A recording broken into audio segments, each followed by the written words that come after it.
Hello दोस्तों, आपका हमारे चैनल में स्वागत है। आज की हमारी कहानी है अली बाबा और 40 चोर। अली बाबा एक गरीब लकड़हारा था जो लकड़ियाँ बेच के अपना जीवन गुजारता था। अक्सर वो घने जंगलों में चला जाता और वहाँ से लकड़ियाँ काट के ले आता।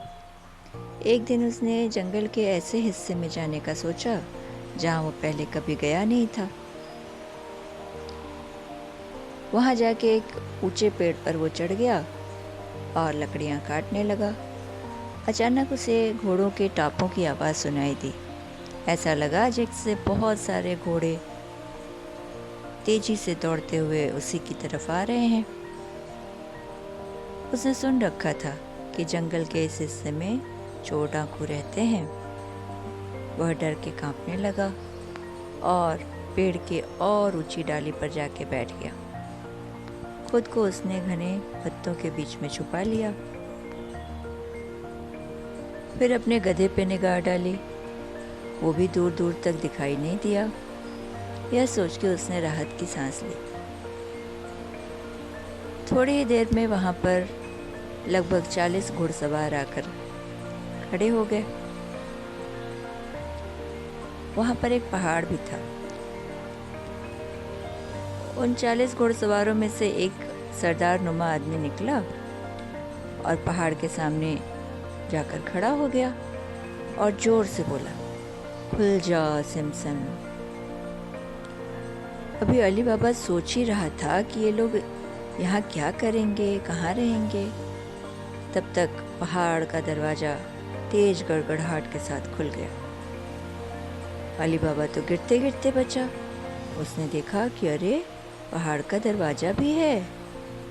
और उसके देखते ही देखते 40 घुड़सवार गुफा में चले गए और दरवाजा पहले की तरह बंद हो गया, जैसे कि वहां कुछ था ही नहीं।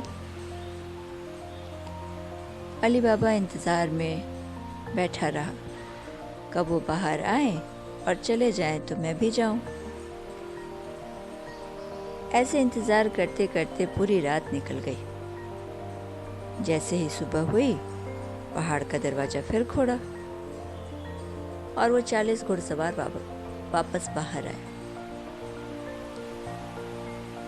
फिर सरदार नुमा आदमी बाहर आया और बोला, बंद हो जा सिमसिम। और गुफा पहले की तरह बंद हो गया।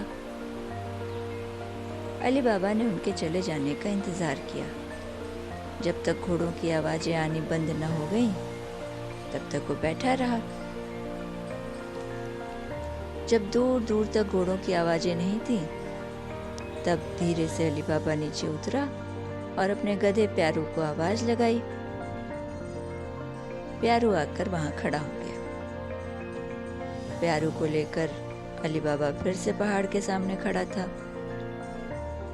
और उसने वही जादुई शब्द बोले, खुल जा सिमसिम।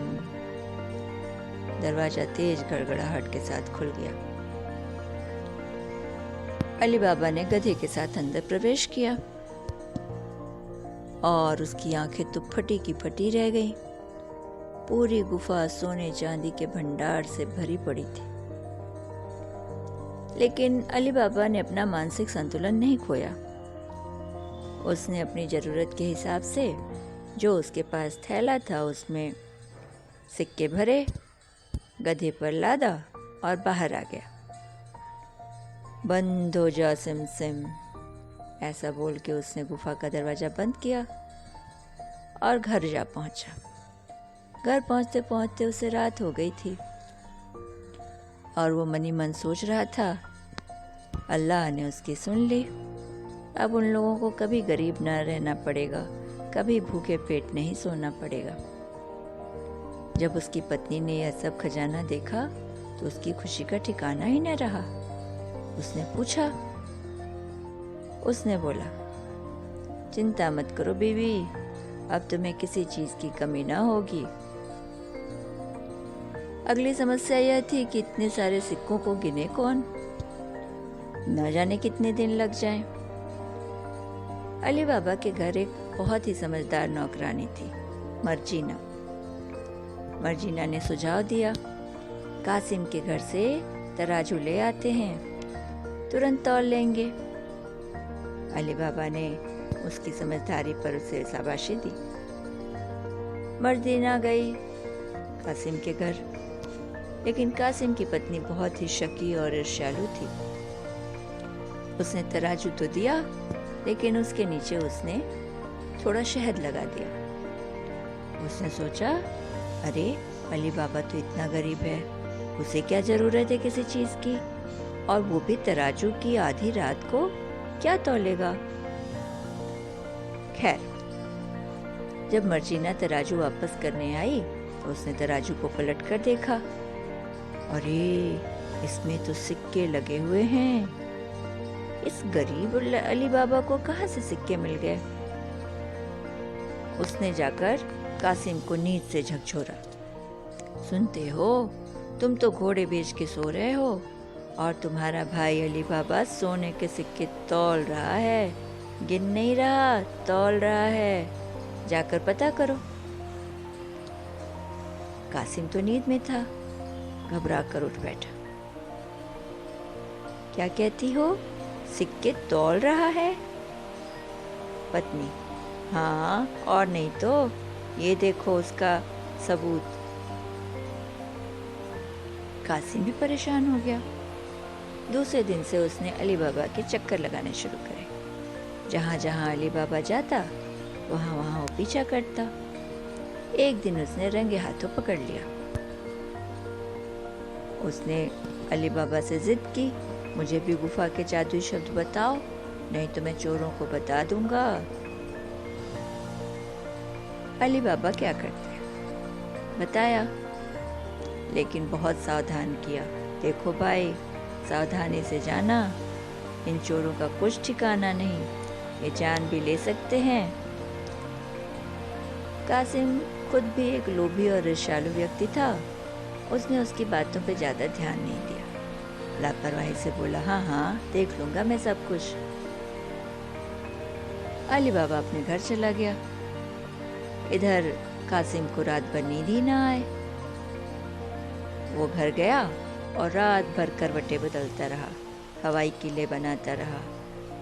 सिक्के मिलेंगे तो ये करूंगा, खजाना मिलेगा तो वो करूंगा। ये सब सोचते सोचते नींद आ गई। सुबह हुई, जा पहुंचा गुफा के सामने और छुप के बैठा रहा। चोरों के जाने का इंतजार किया। जब चोर चले गए तो गुफा के सामने जा खड़ा हुआ और जोर से बोला, खुल जा सिम सिम। दरवाजा खुल गया।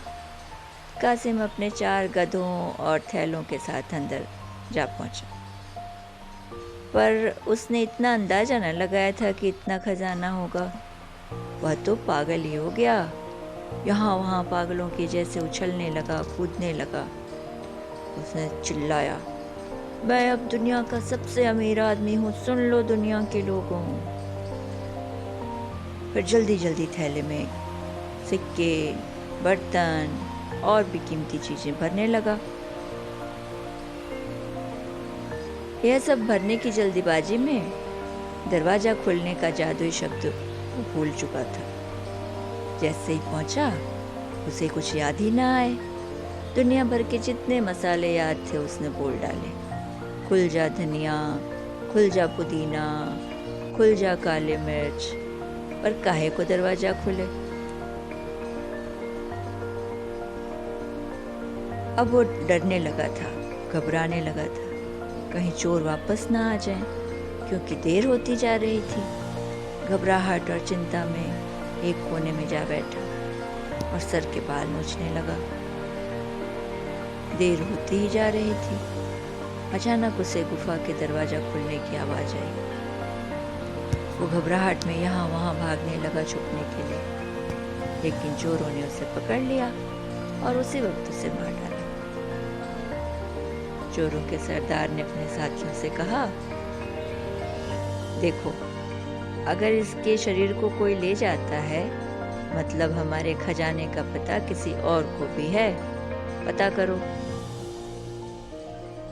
इधर कासिम की पत्नी रोती हुई अली बाबा के घर जा पहुंची। भाईजान, 3 दिन हो गए, आपके भाई अभी तक वापस नहीं आए। जैसे ही अली बाबा ने यह सुना, उसका तो दिल ही डूब गया, घबराने लगा। उसे लगा वही हुआ जिसका डर था। गुफा में गया तो देखा कि कासिम का शरीर वहाँ लटक रहा है। जैसे तैसे उसने उतारा और लेके घर आया। अंतिम क्रिया करने के बाद वो लोग लौट रहे थे घर की तरफ, तो मर्जीना ने देखा कि दरवाजे पर चौक से चिन्ह बना हुआ है।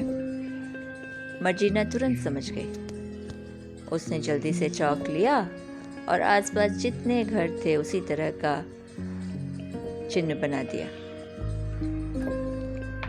सब अपने अपने घर पहुंच गए। रात हुई तो चोरों का सरदार अपने साथियों के साथ आया। उसने धीरे से एक साथी से पूछा, कहाँ लगाया था निशान? तो उसने जवाब दिया, ये रहा सरदार। तभी दूसरे साथी ने आवाज दी, नहीं सरदार, यहाँ पर है निशान। तीसरे ने आवाज दी, नहीं सरदार, यहाँ पर है निशान। सरदार समझ गया कि उसे बेवकूफ बनाया गया है। उसने एक नया तरीका अपनाया। उसने शहर में पता करना शुरू किया, कौन अभी नया नया अमीर बना है। सबने अली बाबा का नाम लिया और अली बाबा की तारीफ भी बहुत की। अली बाबा बहुत ईमानदार, दयालु और नेक इंसान है, सबकी मदद करता है। उसी रात को अली बाबा के यहाँ एक तेल का व्यापारी पहुंचा। उसके साथ 39 और गधे भी थे, जिन पर तेल के बड़े बड़े जार रखे हुए थे। व्यापारी ने अली बाबा से बात की, देखिए भाईजान, रात बहुत हो गई है, मुझे दूसरे शहर जाना है। आपको तो पता ही है कि बीच में जंगल पड़ता है, चोर डाकू घूमते रहते हैं। व्यापारियों के लिए कितने डर की बात है। अगर आप मदद कर देते, रात भर रुकने देते अपने घर, मैं सुबह उठते ही चला जाऊंगा। अली बाबा उसकी पत्नी ने कहा, नहीं नहीं भाईजान, इसमें संकोच की कोई बात नहीं। आप आइए, हमारे घर मेहमान बनकर रात भर रुके। इधर मर्जीना को शक हो चुका था। उसने देखा कि 39 पीपे हैं और यह एक सरदार है, तो टोटल 40 हुए। कुछ न कुछ गड़बड़ तो है। रात हो गई। मर्जीना ने धीरे से एक तेल के जार में झांक के देखा। उसमें एक आदमी था। उसने मर्जीना को पहचाना नहीं। उसने समझा उसका कोई साथी है। बोल उठा, क्या रात हो गई है, बाहर आऊं? मर्जीना ने आवाज़ बदल कर बोला, नहीं नहीं, अभी बहुत रात है, अभी टाइम नहीं हुआ है। फिर वो जल्दी से ढक्कन बंद करके अंदर गई और जाके नौकरों को बोला, एक बड़े से कढ़ाई में तेल गरम करो, खूब खौलाओ। जब यह सब हो गया तो खौलते हुए तेल को उसने तेल के पीपों में डाल दिया, जिसमें सब चोर बैठे हुए थे। सारे चोर उसी वक्त मर गए। फिर वो अली बाबा के पास जा पहुंची। उधर देखा तो सरदार जो था वो मेहमान नवाजी का आनंद उठा रहा था। मर्जीना ने सुंदर से कपड़े पहने और हाथ में एक शरबत का जार लेकर आई, जिसमें उसने नींद की दवा मिला दी थी। उसने बार बार वो शरबत सरदार को पिलाना शुरू किया। धीरे धीरे दवा का असर सरदार पर होने लगा और वो बेहोश हो गया। मर्जीना ने तुरंत उसकी नकली दाढ़ी मूंछ खींच निकाली। अली बाबा और उसकी पत्नी तो देख के हैरान रह गए और मर्जीना को बहुत बहुत धन्यवाद बोला। सरदार को पुलिस के हवाले कर दिया और मर्जीना का विवाह अली बाबा के एकमात्र पुत्र अली से हो गया। सभी खुशी खुशी रहने लगे। धन्यवाद दोस्तों।